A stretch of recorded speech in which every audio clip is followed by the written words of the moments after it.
안녕하십니까. 자, 이번 강의는 요약집 88페이지죠. 용익물권 할 차례입니다. 일단 지상권인데 지상권이란 건물이나 기타 공작물, 수목을 소유하기 위하여 남의 땅을 사용할 수 있는 권리입니다. 이 개념에서 조심할 점 뭐냐면 토지 사용권이란 점이죠. 건물에 대한 권리가 아닙니다. 예를 들어서 땅이 갑의 것이고 건물이 을의 것인데 을이 건물을 소유하기 위해서 토지에 대한 지상권이 있다. 이런 논리거든요.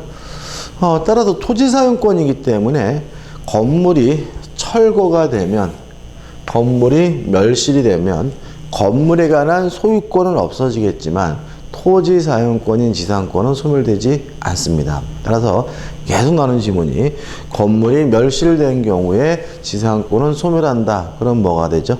X가 된다는 거 주의하셔야 되고요. 2번 지상권에 취득해가지고 계약과 설정 등기를 함으로써 취득하는 것이 일반적이지만 흔하진 않고요.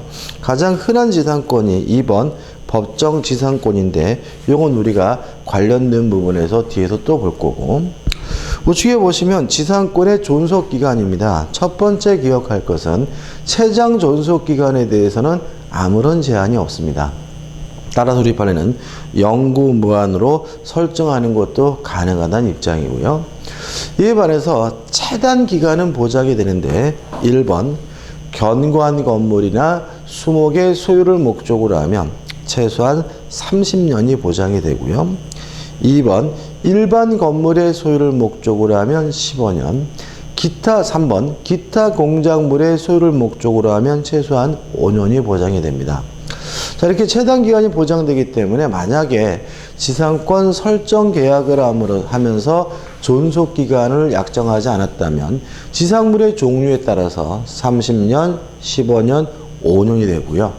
그 다음에 마지막으로 존속 기간을 약정하지 않았을 뿐만 아니라 지상물의 종류도 정하지 않았다면 중간치기인 15년이 된다는 거 주의하시면 되겠죠. 4번 지상권자에 뭐가 나오죠? 갱신 청구권이 나옵니다. 일단 생각을 해볼 것은 뭐냐면 지상권이 소멸됐을 때를 먼저 생각해 보면, 지상권이 소멸되면 원칙적으로 원상 회복해야 된다. 이걸 머릿속에 꼭 기억해 주셔야 돼요. 그러니까 원상 회복을 해야 되는 거거든요. 따라서 건물이 있다면 그 건물을 철거해야 되는 것이 원칙입니다. 다만 건물을 때려 부시는 것이 아깝다면 땅 주인, 지상권 설정자가 때려 부시는 나한테 팔아라. 지상물 매수를 청구할 수 있습니다. 이게 원칙인 거죠. 다만 예외적으로 특별한 요건을 갖췄을 때는, 그래서 요건 1. 존속기간의 만료로 소멸된 경우에는 예외적으로 원상 회복할 필요가 없고요.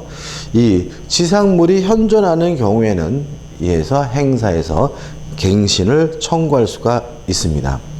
유의하실 것은 갱신 청구권은 형성권이 아닙니다. 따라서 넘겨보시면 일단 지상권자에 한 번 더 합시다. 갱신 청구권에 대해서 지상권 설정자는 거부할 수 있고요. 거부하면 이제는 지상권자는 내 건물 사라는 의미에서 지상물 매수를 청구할 수가 있는 거죠. 그러면 결과적으로 지상권자가 내 건물 사라, 지상물 매수를 청구하는 것은 원칙이 아니라 예외라는 겁니다. 특별한 요건이 필요합니다. 첫째, 존속기간의 만료로 소멸돼야 됩니다.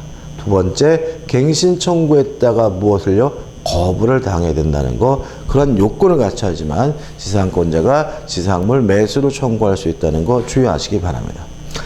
그 다음에 4번에서 지상권에 효력해가지고 1. 지상권자는 지상 토지를 사용 수익할 수 있다는 너무나 당연한 내용이 나오고요. 2번 필요비 상한은 청구할 수가 없습니다. 왜냐하면 지상권은 물권, 따라서 스스로 알아서 뭘 해야 돼요? 사용 수익해야 되니까 고장난 것이 있다면 스스로 고쳐야 되기 때문에 필요비 상한은 청구할 수가 없어요. 다만 유익비 상한만 청구할 수가 있고요. 그 다음에 3번 건물이 철거되더라도 지상권은 뭐 되잖아요? 소멸되지 않습니다. 따라서 다시 건물을 신축할 수 있고요.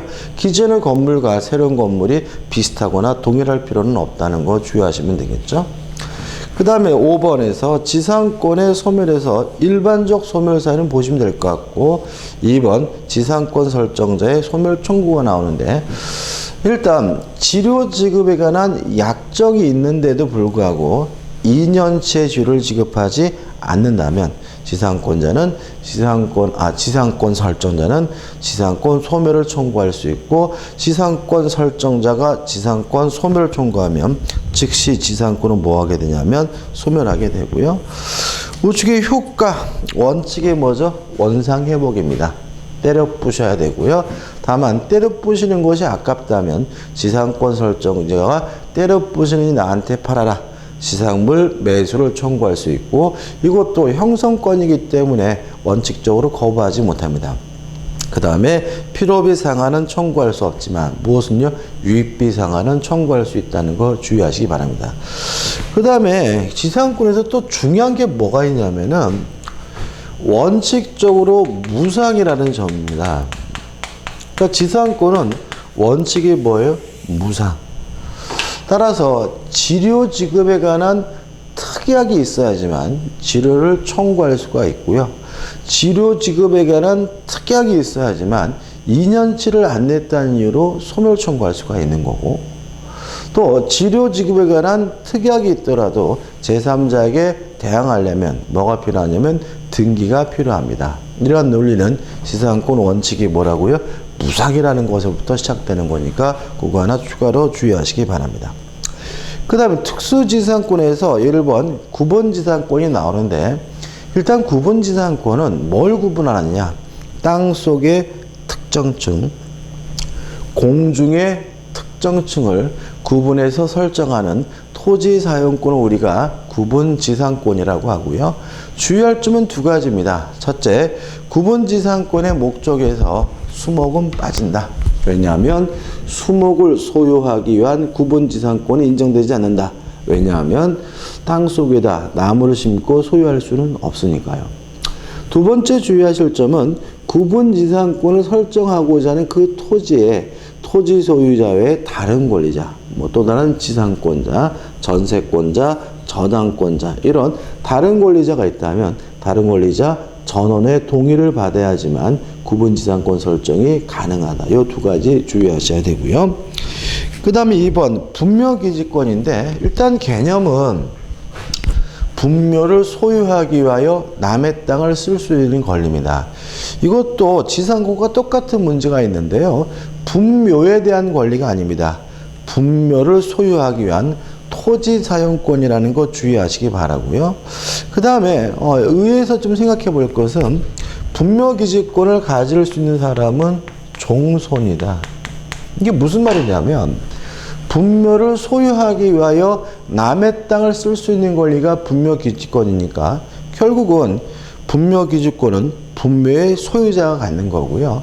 분묘의 소유권은 누구에게 있냐면 종손에게 있다는 것이 가정의례준칙의 내용입니다. 따라서 분묘기지권은 종손이 가질 수 있다. 주의하시고 넘겨보시면 발생 원인이 필요합니다. 첫째, 땅 소유자로부터 승낙을 얻어서 묘를 쓰든지 아니면 승낙 없이 묘를 썼는데 20년이 지나서 취득시효를 하든지 아니면 3번 분묘가 있는 임야를 거래하면서 이 분묘를 철거한다, 철거한다, 이장한다 같은 분묘 처리에 관한 특약을 안 하게 되면 분묘기지권이 발생하게 되고요. 하나가 더 추가할 것은 뭐냐면 경매입니다. 이게 무슨 말이냐면 분묘가 있는 임야를 경매를 하게 되면 경락을 받은 사람은 전 소유자에게 분묘기지권을 인정해 줘야 된다는 것이 판례 입장이고 따라서 임야 같은 거 경락받을 거다 하실 때는 그 임야에 분묘가 있는지 없는지를 확인하실 필요가 있다는 거 주의하시기 바랍니다. 아무튼 이러한 발생 원인이 필요하고요. 이러한 원인을 가지고 2번 어떤 요건을 갖추면 분묘기지권이 생기느냐 두 가지입니다. 1. 반드시 시신이 있어야 합니다. 이 반드시 봉분이 있어야 됩니다. 분묘기지권은 관습법상 물권이기 때문에 등기 능력 자체가 없습니다. 그 말은 등기할 수가 없다는 거죠. 따라서 공시 방법이 필요한데 그 공시 방법으로서 봉분을 요구하고 있어요. 그래서 등기는 못하지만 반드시 봉분이 있어야 되고요.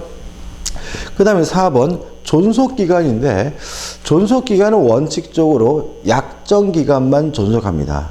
최단기간은 보장되지 않아요. 예를 들어서 1년 약정을 하면 1년, 2년 약정을 하면 2년이고요. 다만 약정이 없다면 그때는 수호하고 봉사는 계속된다는 거 주의하시기 바라고요. 그 다음에 5번 범위해가지고 1. 봉분 밑바닥 땅에만 미치는 것이 아니라 그 분묘를 수호하고 봉사하기 위해서 필요한 범위에서 주의 공지까지가 확장이 되지만 2번 사성은 꼭 필수적 구조물이 아니기 때문에 반드시 분묘기지권에 포함되는 것은 아님을 주의하시기 바라고요. 그 다음에 3번 분묘기지권이라는 것은 이미 있는 묘를 소유하기 위한 토지 사용권이에요. 따라서 묘를 신설하려면 반드시 토지 소유자로부터 승낙을 얻어야 됩니다. 따라서 무단으로 신설하거나 합장하는 것은 허용되지 않습니다. 물론 그 합장이 단본 형태든 쌍본 형태든 묻지 않는다는 거 주의하시기 바라고요. 그 다음에 추가로 기억할 것은 원칙적으로 무상입니다. 이것도. 따라서 치료 지급에 관한 특약이 없다면 치료를 청구할 수가 없고요. 또 분묘기지권을 취득 시한 사람도 치료를 지급할 필요는 없습니다. 근데 원칙이 무상인데 최근 판례인데 그러면 치료에 관한 특약이 존재한다면 그때는 치료를 뭐 할 수 있겠어요? 청구할 수가 있겠죠. 그렇죠? 근데 유의하실 것은 이 경우에는 2년치의 치료를 지급하지 않는 경우에는 일반 지상권과 마찬가지로 소멸 청구가 가능하다는 게 우리 판례의 입장입니다. 최근 판례이기 때문에 분묘기지권에 대해서 시험 문제가 나온다면 여기서 답을 선택할 가능성이 높아요. 그래서 치료 지급에 관한 특약이 있다면 치료를 줘야 되고 만약에 2년치 치료를 지급하지 않으면 일반적 지상권과 마찬가지로 소멸 청구 당하게 된다는 건 꼭 따로 기억해 두시기 바랍니다. 그 다음 이제 3번 해가지고 관습법상 법정 지상권이 나오는데요. 일단 법정 지상권이라는 것은 종류와 상관없이 일단 기본적인 요건은 같습니다. 두 가지인데 첫째, 건물이 존재하고 있어야 됩니다. 물론 이 건물이 무허가 건물이든 미등기 건물이든 그런 건 고려하지 않아요. 건물이 있기만 하면 되고요. 두 번째, 건물의 소유자하고 토지 소유자가 원래는 같았어야 됩니다. 따라서 예를 들어서 땅이 갑의 것인데 갑이 땅을 팔겠다고 매매 계약을 하고 나서 갑이 건물을 신축한 경우에는 이때는 법정 지상권 인정되지 않아요. 왜냐하면 매매할 당시 뭐가 없어요? 건물이 없기 때문에. 또 만약에 건물이 있는 상태에서 땅만 팔고 땅만 등기해 주는 바람에 토지와 건물의 소유자가 달라지게 되면 이때 갑은 법정 지상권을 취득하게 되는데 이 건물이 무허가든 미등기든 그런 건 고려하지 않아요. 그 다음에 마지막으로 조심할 것은 같았다가 달라져야 된다는 얘기죠. 따라서 땅이 갑의 것인데 을이 갑으로부터 승낙을 얻어서 건물을 신축한 경우에는 법정 지상권이 발생하지 않습니다. 왜냐하면 같았다가 달라져야 발생하는 것이 뭐죠? 법정 지상권이니까요. 그 다음에 이러한 요건을 갖추고요. 두 번째, 매매, 기타 사유로 토지와 건물의 소유자가 달라졌다면 그때는 건물의 소유자는 관습법상 법정 지상권을 취득하기 때문에 건물을 뭐 할 필요 없어요? 철거해 줄 필요가 없다. 이런 얘기고요.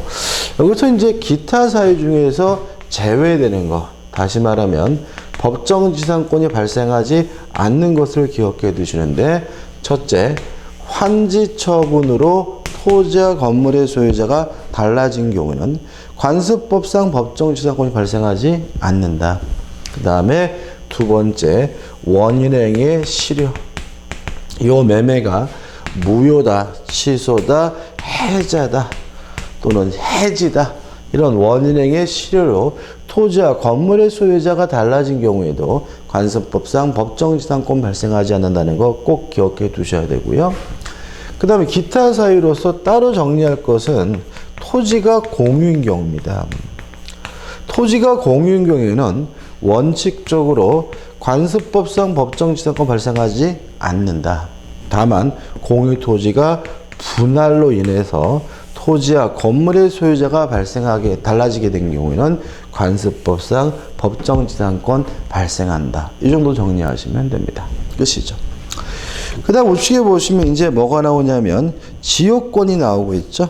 의란 내 토지의 편익을 위하여 남의 땅을 쓸 수 있는 토지가 뭐죠? 지역권입니다. 1번 요역지 편익이 필요한 땅, 편익이 요구되는 땅, 이런 말이고요. 자신의 토지를 말하고, 승역지 편익을 승인해 줘야 될 땅, 타인의 토지를 뭐라 그러죠? 승역지라고 합니다. 지역권에 대해서도 양은 적지만 반드시 한 문제 정도 출제하고 있으니까 유의하시되, 첫 번째 성질해 가지고 1. 요역지는 한 필지 토지여야 하지만 승역지는 일부라도 상관이 없다. 2번 유상무상을 불문한다. 3번 지역권도 영구무한으로 설정하는 것이 가능하다. 일단 기억하시고, 3번 지역권의 특질 해가지고 1. 비한정적, 비배타적, 3번 공용적 해서 내용이 나오죠. 이거 좀 주의하시는데, 자, 이런 문제입니다. 도로가 이렇게 있고요. 땅이 여기는 갑의 땅, 여기는 을의 땅인데, 을이 도로로 나가기 위해서 갑의 땅에다가 통행지역권을 설정했다면 을의 요 토지가 뭐가 돼요? 요 역지고, 편익을 드는 요 토지가 뭐죠? 승역지가 되는 거죠. 그럼 결과적으로 승역지는 토지의 일부임을 알 수가 있고요. 근데 여기서 우리가 유의하실 것은 을이 꼭 요 역지의 소유자여야 되느냐. 지역권이란 토지의 편익을 위하여 남의 땅을 쓸 수 있는 권리니까 이 토지로부터 편익을 받는 사람이라면 그 사람이 소유자든 지상권자든 전세권자든 임차권자든 지역권을 가질 수가 있어요. 이게 뭐죠? 비한정적이라고 하고요. 그 다음 비배타적 이런 문제입니다. 땅이 하나 더 있어요. 그럼 병이 땅이 있단 말이죠. 그럼 병이 요 토지에다가 지역권 설정하고 요 토지에다 지역권 설정하면 도로로 나갈 수 있겠죠? 그럼 여기서 갑과 병의 토지는 인접되어 있지 않죠. 따라서 지역권은 인접될 필요가 없다는 것도 하나 주의하시기 바라고요. 그 다음에 결과적으로 이제 이렇게 되면 요 토지에는 이미 을이 지역권을 가지고 있는데 중복해서 병도 뭘 갖게 돼요? 지역권을 갖게 되는 거죠. 이런 걸 우리가 뭐죠? 비배타적이라고 하고요. 그 결과 이제는 이 땅은 을도 다니고 병도 다니고 갑도 을의 병의 통행에 방해되지 않는다면 여전히 땅을 사용 수익하는 것이 가능하기 때문에 이제 이 토지는 갑을 병이 함께 쓰게 되는 거죠. 이게 뭐죠? 공용적 성격을 띈다. 이렇게 되는 거죠. 그 다음에 이제 부정성인데, 을이 예를 들어서 요역지에 대해서 소유권이 있고 요 갑의 토지에 대해서 지역권이 있다면 요 요역지상의 소유권이 주된 권리고 요 지역권은 종된 권리라는 얘기죠. 따라서 을이 소유권을 상실하면 지역권도 자동으로 소멸하게 돼요. 이게 뭐죠? 부종성이고, 을이 소유권을 양도하면 지역권도 함께 쫓아가요. 이게 뭐죠? 수반성이고요. 따라서 이러한 부정성 수반성 때문에 지역권만 따로 분리해서 타인에게 뭐 하지 못해요? 양도하지 못한다는 거 기억해 두시기 바라고요. 그 다음에 불가분성에서 맨 밑에 보시면 취득은 단독으로 상실은 뭐죠? 공동입니다. 다시 말하면 취득과 같은 긍정적인 것은 한 사람만 하면 되고요. 소멸과 같은 부정적인 것은 전원이 한다는 얘기죠. 이런 얘기입니다. 요 요육지가 을과 병가정 세 사람의 공유인데 을이 갑을 꼬셔가지고 요 토지에 대해서 지역권을 취득했다면 병도 정도 다닐 수가 있는 겁니다. 왜냐하면 취득과 같은 긍정적인 것은 을병정 중 한 사람만 하면 되는 거죠. 근데 을병정이 이미 지역권이 있단 말이죠. 근데 을이 갑을 만나서 나 지역권 포기하겠다 하더라도 병가정은 여전히 이 토지를 다닐 수가 있고 병가정의 지역권은 소멸하지 않아요. 다시 말하면 소멸과 같은 부정적인 것은 을병정이 전원이 해야 된다는 의미가 된다는 거 좀 기억해 두시면 됩니다. 그 다음에 넘겨보시면 지역권에 취득해가지고 계약에 의한 취득, 계약과 설정 등기를 함으로써 취득하는 것이 일반적이겠지만 흔하진 않고요. 2번 취득시효가 나오는데 일단 지역권자는 스스로 점유하지 못하는 권리입니다. 따라서 우리 민법은 점유 대신에 계속되고 표현된 곳에 한하여 지역권은 취득시할 수 있다라고 규정하고 있고요. 매무할 것은 계속되고 표현될 것 밑줄 치시고 통로 개설 필요 이렇게 하죠. 다시 말하면 우리 판례는 단순히 남의 땅을 계속 다니는 것만으로는 계속되고 표현된 곳으로 보지는 않아요. 실질적으로 지역권을 취득하기 위해서는 통로를 개설해야 된다는 것이 우리 판례 입장이라는 거 기억해 두시면 되겠죠.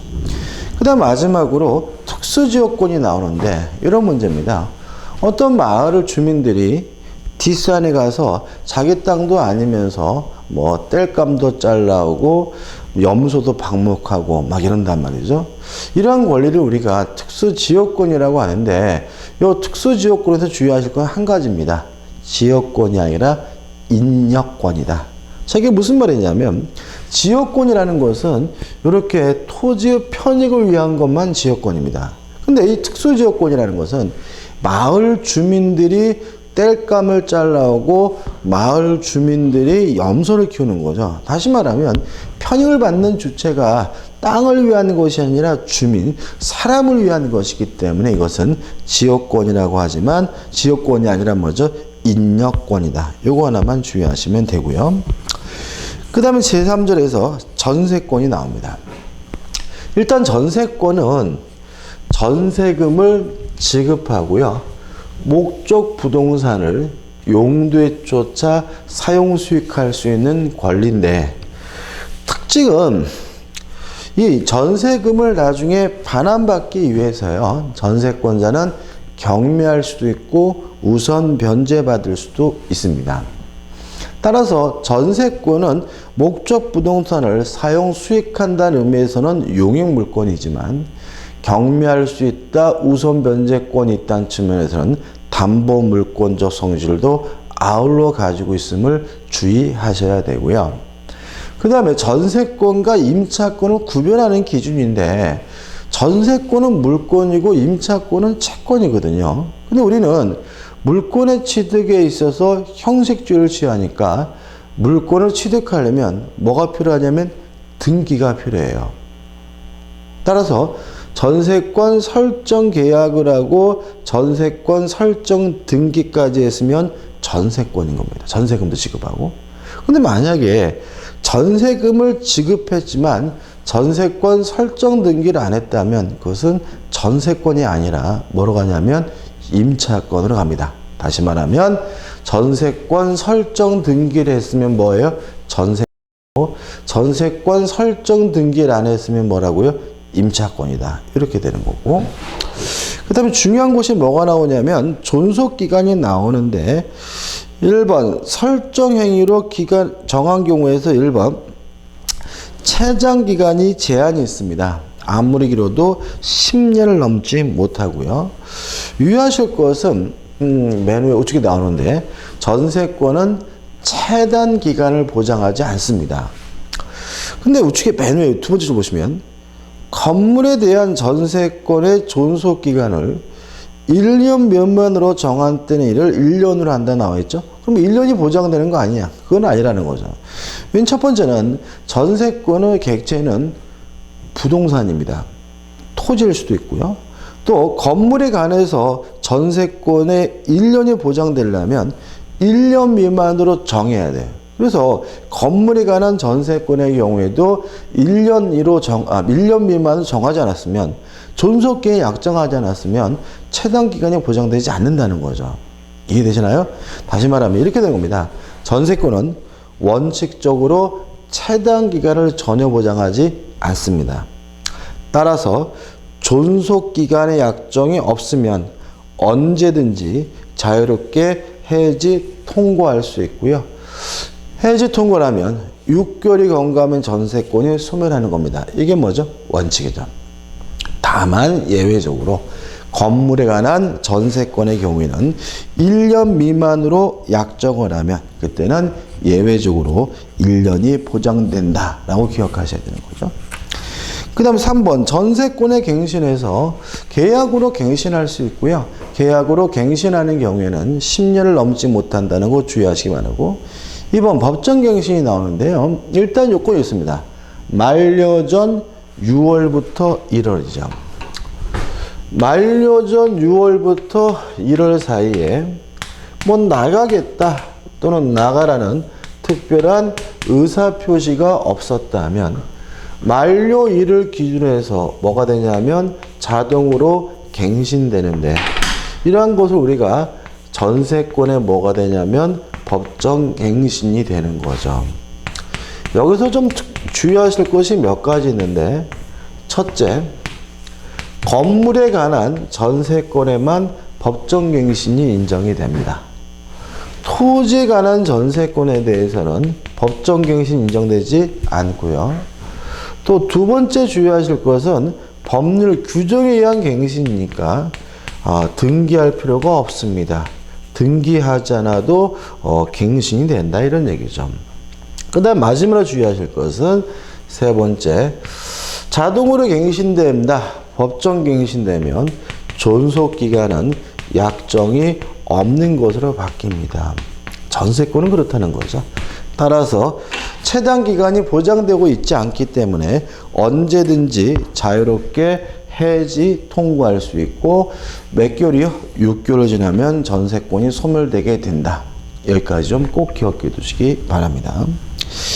이번 강의 여기까지 하고요. 다음 강의 때 3번 전세권의 효력부터 들어가도록 하겠습니다. 감사합니다.